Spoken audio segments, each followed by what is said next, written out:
अस्सलाम वालेकुम एवरीवन। उम्मीद करता हूँ सब खैरियत से होंगे।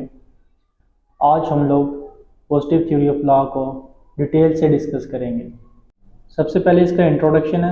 John Austin was the English theorist it have strong influence on British, was the founder of English jurisprudence and father of the analytical schools. He confined his study only positive law. John Austin जो था वो एक English theorist था और उसके काफ़ी strong जो है उसने असर डाला बरतानियों पर, और वो फाउंडर है इंग्लिश प्रेसिडेंस का एंड फादर है एनालिटिकल स्कूल का। इसने अपनी स्टडी को सिर्फ पॉजिटिव लॉ तक महदूद रखा। उसके बाद जो मीनिंग है नीचे, meaning of theory. Theory means idea, thinking, view and analysation of the confined a person. ये कुछ सेट ऑफ आइडियाज़ हैं, यानी अगर कोई क्वेश्चन, कोई डाउट, कोई प्रॉब्लम हो जाए तो उन सब को एक्सप्लेन करने के लिए आपका जो एक आइडिया, वो सोच, उसे थ्योरी कहते हैं। उसके बाद इसकी डेफिनेशन है, law is the command which obliges a person or person to the codes of conduct. It is laid down by political, civilian and enforceable by sanction. मतलब ये कि कानून एक ऐसा हुक्म है जो किसी फ़र्द या फ़र्द की नेगेटिव मूवमेंट को पाबंद करता है, उसे बताता है। ये पॉलिटिकल सिविलियन की तरफ से वाज़ा किया जाता है और उसे सैंक्शन के ज़रिए नाफिज किया जाता है लोगों पर। इसके नीचे इसके फीचर्स हैं पॉजिटिव लॉ के, कमांड, सिविलियन और सैंक्शन। नंबर 1 पे है कमांड। एक्चुअली ये कमांड जो है ये टू डू और नॉट टू डू का कॉन्सेप्ट है। मतलब ये आपको एक हुक्म दिया जाता है कि आपने कोई काम करना है या नहीं करना।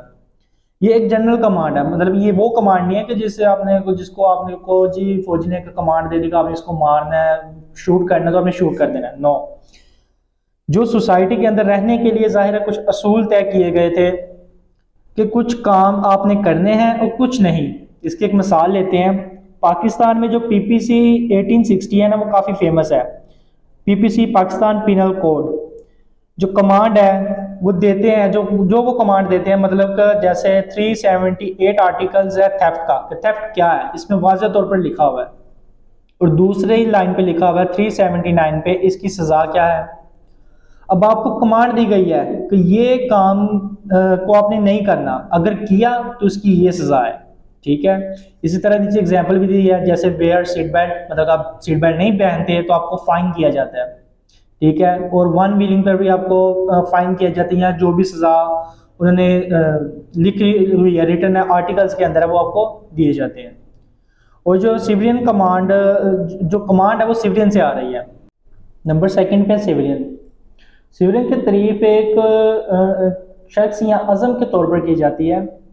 जैसा कि हमारा जो सिविलियन इंस्टीट्यूट ऑफ पार्लियामेंट है उसने अवाम के लिए पीपीसी बनाई, जिसमें उसके बारे में बताया गया है कि जैसा कि मैंने अभी पहले भी डिस्कस किया है कि जो कमांड दिया जाता है कि आप लोगों ने चोरी नहीं करनी, ये आपको इसके लिए पनिशमेंट है। मतलब ये कि कमांड बाय सिविलियन, ये सिविलियन से आया गया कमांड है। उसके बाद संक्शन है। Sanction according to Austin law is only law when it is effective and obeyed by some force. Austin के मुताबिक कानून सिर्फ उस वक्त तक कानून है जब ये किसी ताकत के जरिए मौसर और इसकी जो जब तक इसको फॉलो करते हैं, जब कानून कुछ सजाओं को इस्तेमाल करते हुए लोगों पर नाफज होता है। ठीक है। ये तब तक के लिए उसके लिए कानून है ऑस्टिन के लिए। जैसे कि पाकिस्तान में death, life, imprisonment, fine etcetera. अगर आपको जो हुक्म दिया गया है अगर आप उसे आगे नहीं देते, मतलब कि जबकि ज़ाहिर हम लोगों ने अभी डिस्कस किया है कि पीपीसी के ज़रिए अगर थेफ्ट को लेके चलते हैं कि थेफ्ट में लिखा हुआ कि आपने थेफ्ट किया, आपको ये सज़ा मिली, जो सज़ा देने वाला है वो अगर उसको सज़ा नहीं देता तो उसके पीछे भी उन लोगों ने लिखा हुआ है आर्टिकल्स के, उस बंदे को भी सज़ा होगी जो इनको सज़ा नहीं देगा। एट द एंड इसके क्रिटिसिज्म है। क्रिटिसिज्म, फर्स्ट क्रिटिसिज्म ये है कि command is a gunman theft. जो कमांड है वो एक गनमैन थेफ्ट है, क्योंकि कानून हुक्म देने का नाम है। जो कानून है ना वो तो एक कॉन्साइंस है, फेयरनेस है, इक्विटी है। कानून समटाइम उन पर कमांड नहीं करती कि कुछ चीज़ों पर जो है वो कानून कमांड नहीं कर सकता। ठीक है, इसलिए ये फैक्टर नहीं है। उसके बाद सिवरियन है। सिवरियन में ये बताया गया है कि कानून जो सिवरियन ने दिया, लेकिन सारे नेचुरलिस्ट कहते हैं कि अगर हिस्ट्री को देखें या कस्टम जो कि चले आ रहे हैं, ये एक प्रैक्टिस है, हैबिचुअल है, जो सामने आई है, पूरी सोसाइटी में प्रवीलिंग कर रहे हैं, ये भी फैक्टर नहीं है। ठीक है। एट द एंड ऑस्टिन ने जो ट्रीट किया है, जो कि कानून या असूल सिविलियन दे रहा है, जो संक्शन है, संक्शन इंटरनेशनल लॉ में संक्शन नहीं है, संक्शन की जो नेचर है वो डिफरेंट है, ये डायरेक्टली फॉल नहीं करती।